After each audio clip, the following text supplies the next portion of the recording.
How's it going? Today is 22nd of October, Tuesday, and we're gonna be taking a look at the market, what kind of opportunities we can find.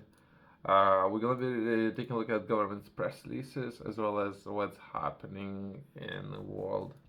Kinda, there are a lot of political matters we want as of now, because it's fun. Sometimes we can engage with those. Otherwise, we're gonna try to focus on important things, right? Let's begin by taking a look at the first article that we press release strategic plan for long-term energy infrastructure. Let's try to understand it. There's a lot of things that is happening in Europe. Let's try to understand what UK is doing and if UK gonna pursue very similar structures compared to Europe.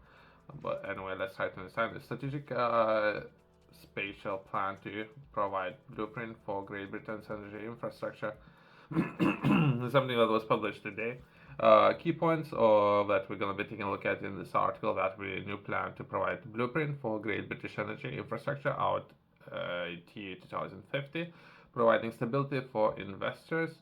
Next point that would be a more strategic approach will help cut grid connection waiting times, reducing overall system costs, and accelerating the government's clean energy superpower mission. The next point with that will be UK, Scottish, and Welsh energy ministers commission national energy system operations to provide first ever spatial plan for energy in 2026, so very soon in the next couple of years. They forget Northern Ireland and shit there. But anyway, let's take a look at it. It's something that I haven't taken a look at previously. Let's try to understand it.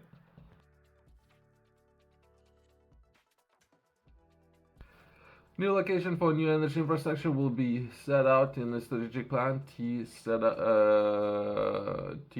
speed up transition away from fossil fuels and accelerating the government's clean energy superpower mission.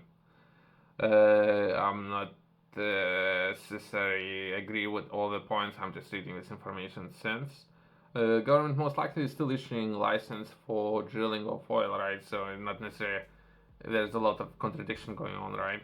So once that been said, taking this more strategic approach will provide much needed long-term certainty and more stability for investors and accelerate the growth for UK's clean energy industry, creating more jobs and improving lives in communities across UK.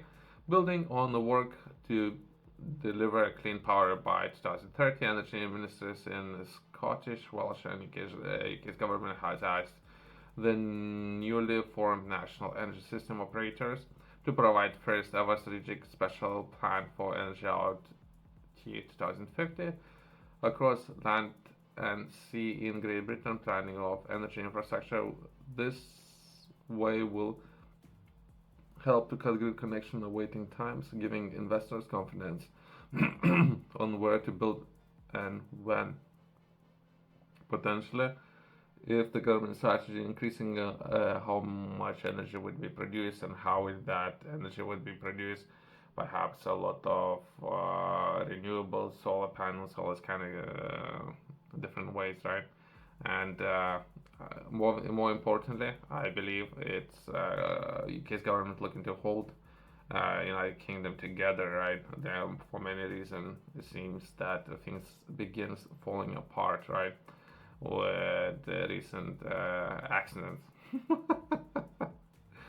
Meaning, if England is giving away its overseas territories, and now most likely they might just put together a show where they would ask people to plan for infrastructure, all these kind of things, just trying to. England is trying to perhaps holding Scotland, Wales, and perhaps even Northern Ireland together, right?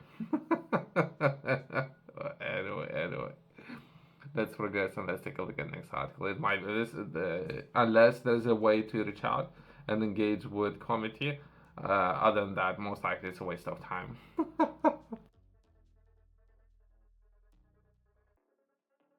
Let's take a look at the next article. Something that was published today. That will be new plans for quicker, quieter, and cleaner flights on the horizon. That will be a Highway USA on proposal to establish UK's airspace design services.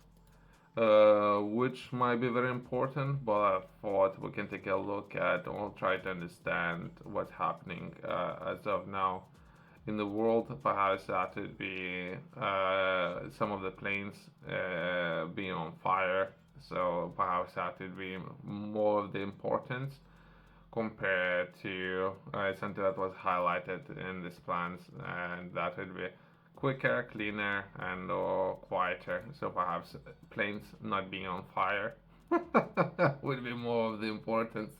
It most likely is something like this would be, if not right now, would be happening for next 5 years or so, since there's a lot of inventory of planes, and these issues would need to be addressed, but it doesn't seem that they have strong of the organizations to address these issues for next 5 years or so.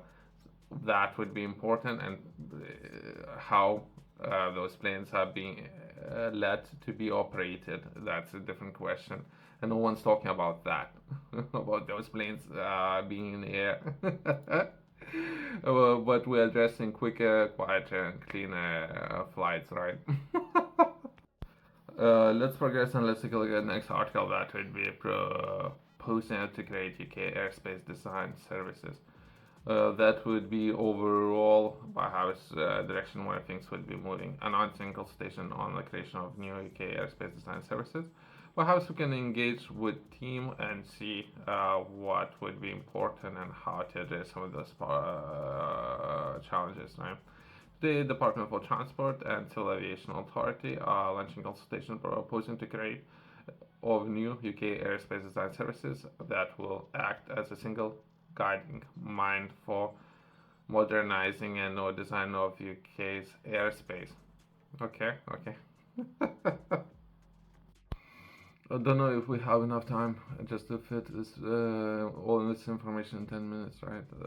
Briefly, right? The consultation demonstrates the government's commitment to deliver a holistic and modernizing UK airspace as part of Civil Aviation Authority's airspace modernization strategy.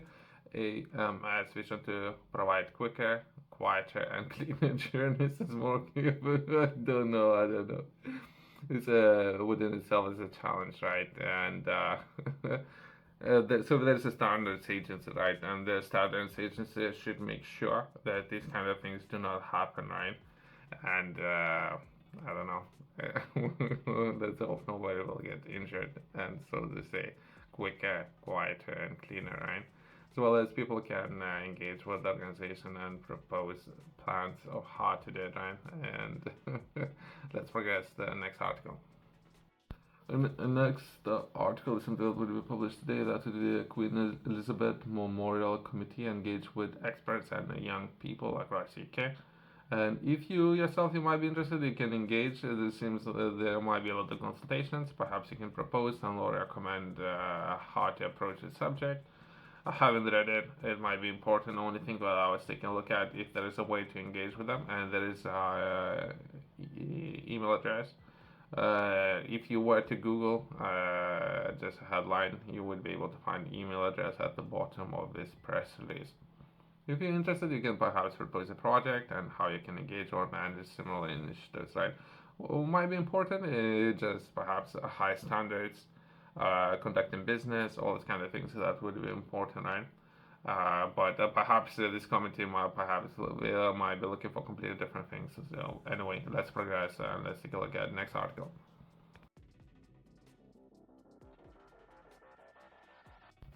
Let's take a look at the last article, and we're gonna close today's video on this article. This was published about 3 hours ago. Since most likely UK is building a lot of houses, we are taking a look at, in addition to some of the houses the UK has available right now, most likely UK going to be building additional 1.5 million of houses. Massive amount of inventory of houses would be available, as well as we might be taking a look at commercial property and how much of those commercial properties was available in places like the United States. Would be about 20% of the commercial property vacancy rate, and how many of those would be available there. In addition to if UK has very similar numbers, that would combination of commercial properties, and in addition to what UK has of at the housing market,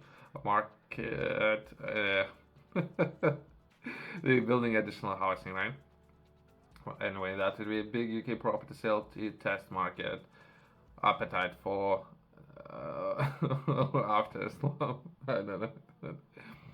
I have friends who are buying houses. I would ask them to wait, perhaps, but they're buying houses, so perhaps they do know something I don't. But anyway, UK commercial property prices slump post pandemic. High quality new offices in demand. Older ones need converting. UK property forecast bound faster than other markets. I don't know. I do not agree with any of these points. By the way, I would read it, but just for my own information. But I not necessarily agree with those. It's just there's a lot of issues, right? The UK's relationship with Europe as of now, as well as trade agreement with US. There isn't a trade agreement as of now. The relationship with Europe could always be better. When it comes to business, perhaps it's a good time to buy, maybe, or might be a better time to wait for a year or two and buy even at a better price. It depends. But let's take a look at this article and let's see what kind of information was published. I haven't read it yet.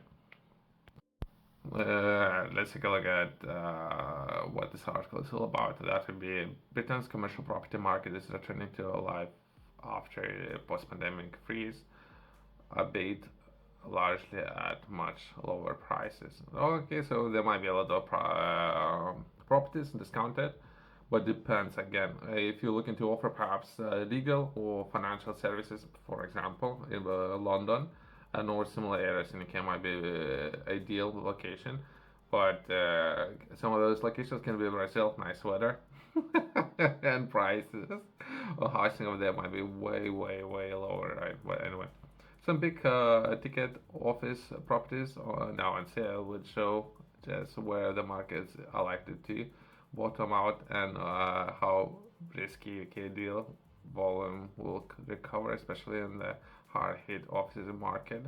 How that plays out could in turn significantly what awaits other countries still be able to buy deeper downturns.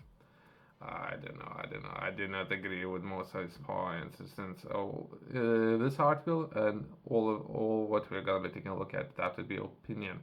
We're not looking at any hard information other than opinion. And this is what we, by reading this article, most likely we're gonna be projecting opinion of where things gonna be. Who knows where things gonna be? Who knows? As of now, when it comes to doing business with UK, it could be very hard. So that's not an opinion. How many documents you would need to fill in, how many people you need to get in contact, how many approvals you would need to have. That's not an opinion compared to other governments. That's not an opinion. So perhaps there's a lot of things that government can do different. Okay, let's take a look at tax rates in the UK and compare those tax rates to other governments. That's not an opinion. When it comes to establishing operations and all, relationship or trade agreements, and that we mentioned already with trade agreement with US, perhaps a relationship with Europe. That's not an opinion. Everything what's written in this article is going to be opinion, so perhaps it's better off stopping here. And thanks for watching. See you next one.